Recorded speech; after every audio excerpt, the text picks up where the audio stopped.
Les plus âgés, pour ensevelir les morts et ce qui s'ensuit, et pour vivre dans l'Église. Mais au temps du soir, la lumière paraîtra, a-t-il déclaré, au temps du soir, et aucune écriture ne peut être anéantie. Et le même Fils qui s'est déversé lui-même, Kénos, le jour de la Pentecôte, a promis de faire de même au temps du soir. Voyez-vous, c'est selon la promesse. Joignez les deux bouts de l'étiquette, observez ce qui se passe et voyez ce qu'il a promis. Vous verrez alors où nous en sommes. Remettez la chose ensemble. Vous pouvez voir le dévoilement de cet être grand et puissant. Les traditions ont de nouveau voilé les yeux des gens face à ces grandes choses qui ont été prophétisées. Moïse, lorsqu'il descendit de la montagne qui était embrasée, quelle magnifique illustration! Moïse était descendu en Égypte et avait dit au père de l'Église que le Seigneur Dieu l'avait visité sous le nom de « Je suis ». Ce nom est au temps présent, non pas « j'étais », « je serai », mais « je suis », toujours le même hier, aujourd'hui et pour toujours. Il est au temps présent. Cela est conforme à Hébreux 13:8. Jésus-Christ le même, hier, aujourd'hui et pour toujours. C'est encore la parole prophétisée et la congrégation qui devait s'ajuster exactement à cette parole, à l'expérience de ce jour. Les réformateurs l'avaient. Oh, mais c'est maintenant un autre jour. Voyez dans quel jour nous vivons. Tout comme il ne pouvait pas venir au jour de sa venue sur la terre, de la façon dont Moïse ou un des autres prophètes était venu. Cela n'était pas prophétisé. Et en ces derniers jours, la prophétie nous l'a annoncé de cette façon-ci. Ça ne peut pas venir sous la forme du réveil de Luther. Ça ne peut pas venir sous la forme du réveil de Wesley. Nous sommes à une heure de restauration. C'est un temps où cela doit revenir à la lumière originelle du soleil, celle de l'origine. Oh, combien nous pourrions étayer cela des Écritures. Et vous, théologiens, de quelques régions du monde que vous proveniez, vous savez que c'est vrai. C'est une promesse. C'est ce qui fait que les gens sont si bizarres. C'est ce qui fait ces drôles de numéros, comme vous dites. C'est parce le voile des traditions a été soulevé et il le voit. Il est le même hier, aujourd'hui et pour toujours. C'est la promesse de Dieu et nous ne pouvons pas nous y opposer parce que les Écritures ne peuvent être anéanties. Oui, nous constatons qu'il a promis de se déverser dans son peuple et il est le même hier, aujourd'hui et pour toujours. Après que Moïse fut descendu en Égypte et qu'il eut fait connaître la chose, le Père confirma alors son message en descendant sur la montagne de Sinaï dans cette même colonne de feu et en embrasant la montagne. Avons-nous remarqué que celui à qui il fit la promesse, c'est celui-là qu'il plaça en avant avec la parole. Il avait les commandements et pour avoir ce commandement, les commandements étaient la parole. La parole n'était pas encore venue au peuple. Ainsi, la parole vient toujours au prophète. Et il était le prophète de cette heure-là. Jésus était la parole. Jean était le prophète. Et Jésus vint vers lui dans l'eau. Parce que, infailliblement, la parole vient toujours au prophète. Voyez-vous ? La parole vient ainsi, pour Moïse, la parole est venue à lui, les commandements, et c'est lui qui les avait. Maintenant, avant que la parole fût proclamée et rendue manifeste, Moïse dut se voiler le visage, car la parole n'était pas complètement rendue manifeste. Il savait que quelque chose s'était produit, mais il ne savait pas de quoi il s'agissait, ce grondement de tonnerre, au point qu'ils dirent que Moïse parle, et non Dieu. Et Dieu dit, eh bien, c'est ce que je ferai. À partir de maintenant, je n'apparaîtrai plus ainsi. Je leur enverrai un prophète. Alors je parlerai à travers mon prophète. Or, si Moïse, avec la loi naturelle, comme Paul, en 2 Corinthiens nous l'a révélé ici, devait voiler son visage avec le naturel, à combien plus forte raison le spirituel sera-t-il glorieux et voilé à l'incroyant avant d'être manifesté devant lui? À combien plus forte raison appellera-t-on Moïse était un drôle de numéro? À combien plus forte raison vous appellera-t-on ainsi? Vous qui avez franchi le voile, avez pénétré dans la colonne de feu et en êtes ressorti avec la bénédiction. Et maintenant, vous êtes voilés. Les gens ne peuvent pas le voir. Ils ne peuvent pas comprendre. Si le naturel fut glorieux, combien plus le surnaturel le sera-t-il? Si le naturel, qui était passager, fut glorieux, combien plus glorieux sera ce qui n'a pas de fin? Mais néanmoins, c'est voilé. Ce n'est pas voilé au croyant, mais à l'incroyant. Il ne peut pas le voir. Dieu se voile toujours à l'incroyant. Les traditions cachent cela. Comme il en était alors, ainsi en est-il aujourd'hui. À présent, nous avons un voile spirituel à la place du voile naturel d'autrefois. Cela a été confirmé par le prophète qui avait la parole écrite. C'était un prophétiseur, c'est-à-dire quelqu'un qui vient avec la parole écrite et qui cherche à la faire comprendre. Ils savaient que la parole était là, mais ils n'en connaissaient pas la signification. Et Moïse la leur a fait comprendre. Il dit, le commandement dit ceci, et voici pourquoi. Il l'a fait comprendre. Et avant d'être comprise, elle était voilée. Et ainsi en est-il aujourd'hui. La parole est voilée jusqu'à ce qu'elle soit révélée et rendue compréhensible pour les gens. Dieu, le Dieu puissant, voilé dans la chair humaine, la parole. Remarquez, nous découvrons donc qu'elle était cachée à l'incroyant, mais révélée aux croyants. Remarquez, Moïse devait pénétrer seul dans cette colonne de feu. Personne ne pouvait l'accompagner. Ce n'était pas ce... Qu'est-ce que cela nous montre? Qu'on n'entre pas dans ceci en adhérant à un groupe pentecôtiste. Voyez-vous, il ne l'a jamais révélé à un groupe, il l'a révélé à un individu. Et il en est ainsi aujourd'hui. Vous dites, j'appartiens à une église, j'appartiens à ceci, mais cela ne marchera pas. Voyez-vous? Et quiconque essayait de suivre Moïse et d'imiter cela en courait la mort. Et il en est de même aujourd'hui. C'est la mort spirituelle que d'essayer d'imiter. C'est ce à quoi nous voulons en venir ce soir. Il y a des comparaisons charnelles qui font leur apparition au sein des groupes. On essaye d'en avoir les agissements tout en menant une vie différente. On peut boire, on peut fumer. Les femmes peuvent se permettre presque tout ce qui leur chante. Et comme le monde, et rester à la maison pour regarder la télévision et les choses du monde, et puis se considérer malgré tout comme pentecôtistes. Ils essaient d'imiter quelque chose d'authentique. Cela ne leur a pas encore été révélé. Une fois révélé, c'est glorieux. Et lorsque vous y pénétrez, quelque chose vous débarrasse de tout cela. Vous devenez un voile. Ça ne marchera simplement pas. Et d'en faire une contrefaçon entraînait la mort. Moïse, voilé, était la parole vivante pour le peuple. Et aujourd'hui, les gens qui sont voilés représentent la même chose.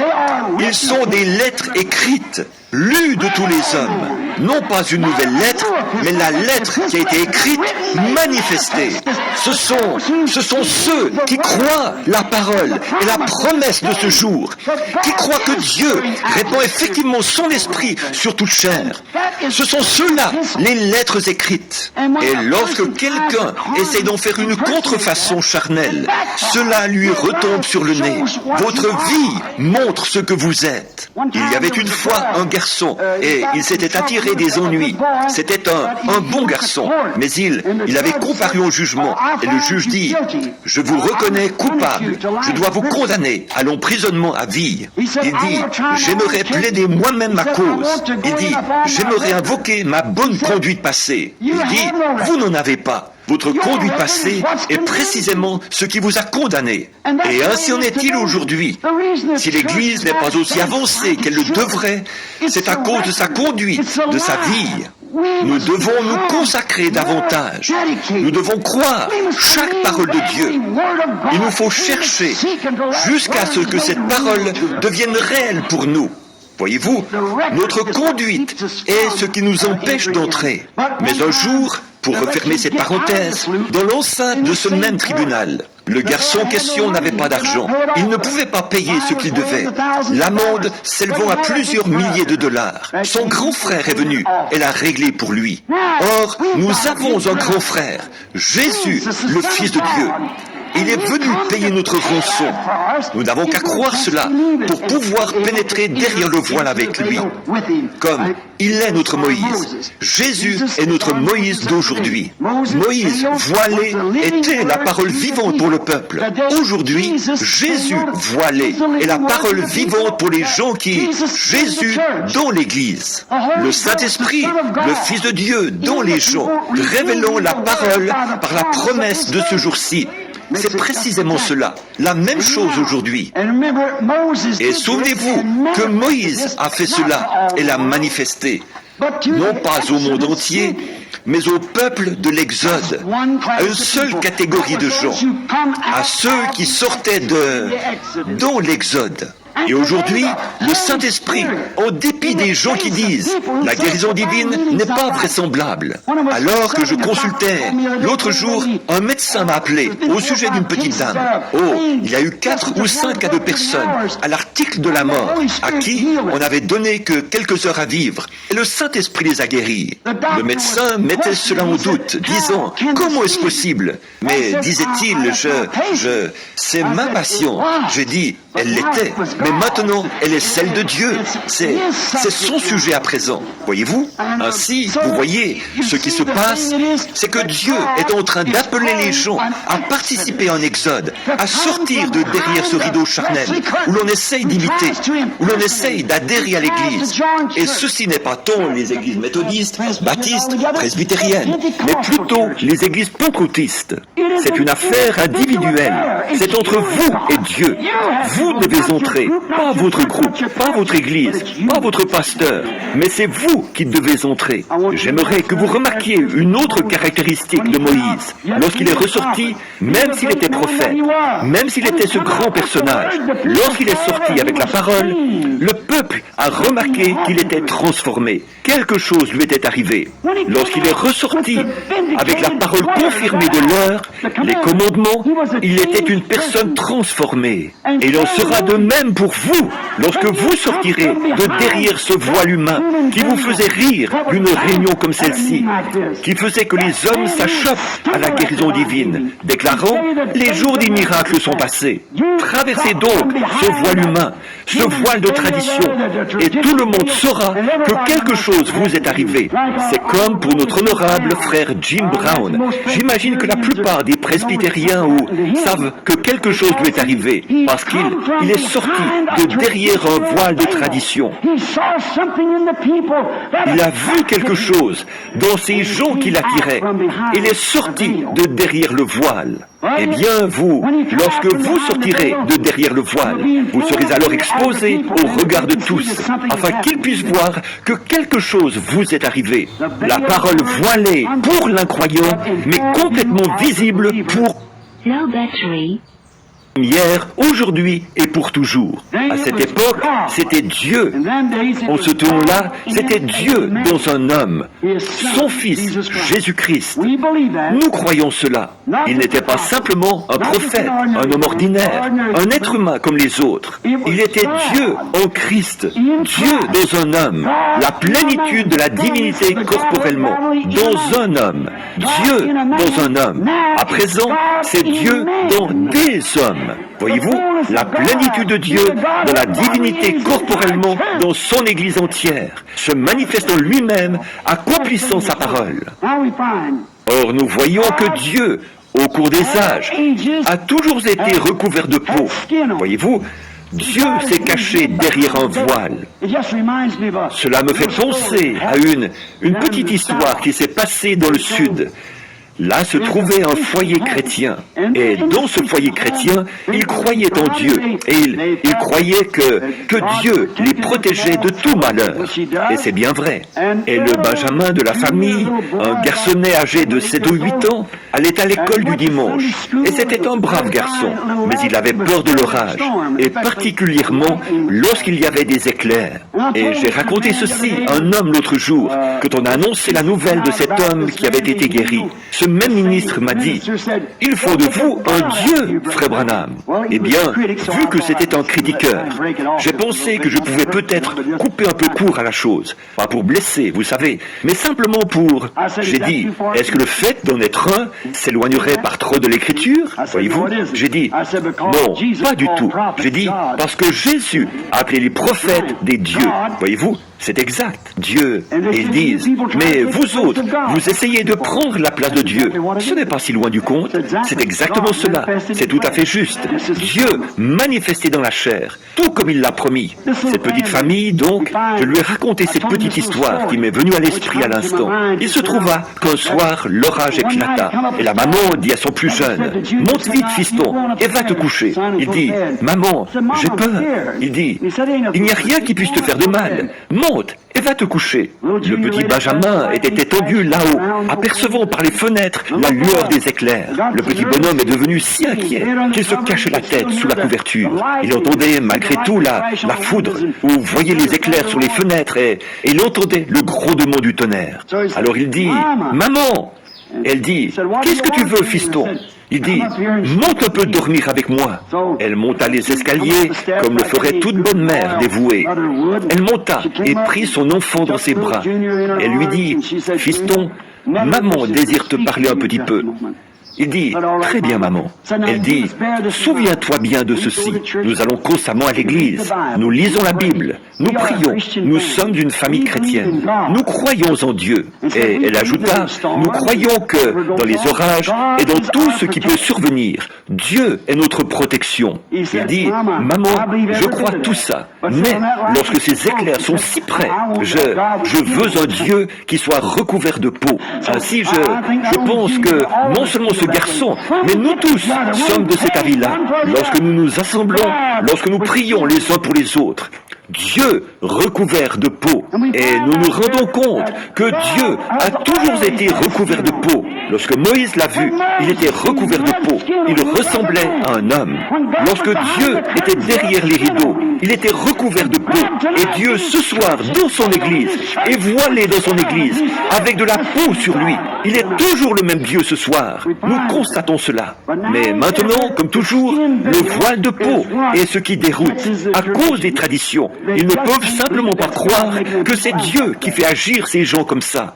Voyez-vous, c'est parce que Dieu est voilé dans son église par de la peau. Elle est recouverte de peau. C'est exact. Il est caché à l'incroyant et révélé aux croyants. Oui, monsieur.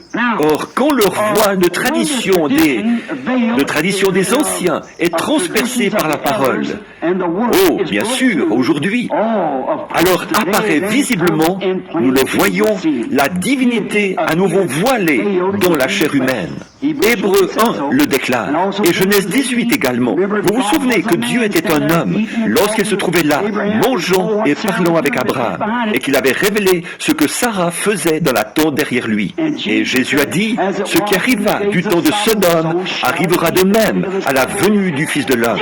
La divinité à nouveau voilée dans la chair humaine. Maintenant, rappelez-vous que Jésus n'a pas dit quand le Fils de Dieu sera manifesté, au chapitre 17 de Luc, je crois, et vers le verset 20 ou 21, quelque part par là. Il a dit, et quand le Fils de l'homme sera manifesté. Le Fils de l'homme, de nouveau dans l'Église, révélé dans des êtres humains, non pas le Fils de Dieu, mais bien le Fils de l'homme à nouveau, de retour dans son Église dans les derniers jours. Nous constatons qu'il a promis cela dans les promesses de Dieu. Nous remarquons autre chose. Dans l'Ancien Testament, j'ai ici une référence dans l'Exode. Ces vieilles peaux de blaireau, à quoi servaient-elles? À cacher la gloire de Dieu au peuple. Les peau de blaireau. La raison pour laquelle les gens ne pouvaient pas la voir, c'est qu'une peau l'enveloppait. La peau était, la gloire de Dieu était derrière la peau. Et maintenant, la gloire de Dieu est derrière votre peau. C'est juste. Et les traditions ne la voient pas. Elle est derrière le voile, comme l'était la parole. Qu'y avait-il à l'intérieur de ces peaux, jadis, de ces vieilles peaux de blaireau, et dont l'aspect n'avait rien pour nous plaire? Et puis, lorsque cela a été fait chair et a habité parmi nous, son aspect n'avait toujours rien pour nous plaire. Et c'est la même chose aujourd'hui. Il n'y a rien qui soit susceptible d'être désiré dans un homme ou une femme, mais c'est ce qui se cache à l'intérieur qui compte. Mais direz-vous, ce type-là, je le connais, il était autrefois un ivrogne, il faisait telle et telle chose. Peu importe ce qu'il faisait autrefois, qu'est-ce qui se cache derrière cette peau? Ce qui se trouve là derrière, c'est ce qui compte. C'est ce qui... Les gens sont aveuglés. La peau aveugle les gens. Voyez-vous, ils disent, je me rappelle qu'autrefois cette femme, je sais ce qu'il en était autrefois. Mais qu'en est-il maintenant? Voyez-vous, ces mêmes peaux qui couvraient jadis le blaireau cachent maintenant la gloire de Dieu, l'abritent derrière elles. Elles couvraient un animal, mais maintenant elles abritent la gloire de Dieu. Et votre peau, elle aussi peut être transformée ce soir et devenir un lieu d'habitation pour Dieu, Dieu faisant sa demeure dans le genre humain. Remarquez que ces vieilles peaux de blaireau, nous découvrons que derrière elles, à l'intérieur, il y avait la parole. Et la parole, il y avait aussi le pain de proposition. L'arche était aspergée. Et qu'y avait-il? La gloire de la Shekinah était à l'intérieur. Or, la parole est une semence. Et elle ne peut pas produire avant que le soleil ne l'atteigne. Le soleil doit briller sur la semence pour qu'elle donne, pour qu'elle produise. Et c'est le seul moyen. Vous prenez la parole, voyez-vous, vous prenez la parole de Dieu dans votre cœur et avancez dans la gloire de la Shekinah. Et à ce moment-là, cela produira le pain de proposition, la manne qui n'est donnée qu'à un peuple mis à part. Les seuls qui puissent en manger, à qui il soit permis d'en manger, sont les gens qui en ont reçu la permission et qui reconnaissent cela. Paul a dit ici, transformé de gloire en gloire. Vous voyez, il y a finalement un retour à sa gloire originelle. C'est pareil à une semence de belle de jour. La semence d'une fleur tombe en terre. Le grain de blé tombe en terre. Qu'est-ce qui se passe d'abord? Il germe et produit une petite pousse. Ensuite, il arrive à l'aigrette. Puis, de l'aigrette, il retourne à son grain originel. Eh bien, c'est exactement ce que l'Église a fait. Elle est passée par Luther, Wesley, et maintenant, elle revient au grain originel, à sa gloire originelle, à sa gloire du commencement. Le soleil qui s'est levé à l'est est le même soleil qui manifeste la même chose à l'ouest, se transformant de gloire en gloire. Cela s'est transformé d'une forme païenne en Luther, et de Luther en Wesley, et de Wesley jusque dans le pentecôtisme, et ainsi de suite, se transformant de gloire en gloire, produisant la manne cachée. Et à présent, cela est mûr pour le ramener exactement tel qu'il était au commencement. Son même ministère, le même Jésus, la même puissance, le même Saint-Esprit, le même qui est descendu le jour de la Pentecôte, et le même Saint-Esprit qui est manifesté aujourd'hui, de gloire en gloire en gloire. Et il est revenu à sa semence originelle, avec le baptême du Saint-Esprit, avec les mêmes signes, les mêmes prodiges, le même baptême, le même genre de personnes, agissant de la même façon, avec la même puissance, la même sensation. Cela va de gloire en gloire. Et la chose suivante sera le changement de cette gloire-ci en un corps semblable au corps de sa gloire. Et alors, nous le verrons. Abraham a vu la même chose. Maintenant, remarquez, nous voyons comment cela fut changé. Depuis le calvaire, nous sommes invités à partager sa gloire. Et 1 Corinthiens 12 déclare, nous sommes baptisés dans son corps. D'un seul esprit, nous sommes tous baptisés. Non d'une seule eau, mais d'un seul esprit, nous sommes tous baptisés. C'est juste. Bon, et puis nous devenons une partie de lui. J'espère que je ne vous retiens pas trop longtemps, voyez-vous, j'espère que non. Mais c'est tout à fait semblable à une grande symphonie dont le thème serait de caractère dramatique. Je ne m'y connais pas très bien en symphonie ou en théâtre, mais je regardais cette pièce de théâtre dont je vous parlais, Carmen, dans laquelle ma fille et les autres jouaient, et ils jouaient dans cette symphonie, donc Carmen. Ils interprétaient, la musique interprétait la même chose. Ainsi en est-il quand on est baptisé en Christ par le Saint-Esprit. Maintenant, beaucoup d'entre vous ont dû lire ou entendre l'histoire de ce grand compositeur russe qui a composé Pierre et le loup, et de quelle façon ils interprètent cela avec des cymbales et tout. Et quelqu'un qui connaît l'histoire et la suit sur un texte écrit pourra, en entendant cette symphonie, suivant la façon dont elle exprime le drame et l'interprète, reconnaître chaque changement. On peut regarder ici et voir. Dit-il, si le compositeur écrit quelque chose et qu'on constate que ce n'est pas interprété tout à fait correctement, nous découvrons alors qu'il y a quelque chose qui se produit, il y a quelque chose qui manque. Quand nous voyons celui qui l'a composé, l'a créé et l'a mis sur papier, si, pendant que la symphonie est jouée, on entend une fausse note, alors il y a quelque chose qui ne va pas. Le chef d'orchestre a donné le... Voilà ce qui se passe aujourd'hui, mes frères luthériens, mes frères baptistes, mes frères pentecôtistes.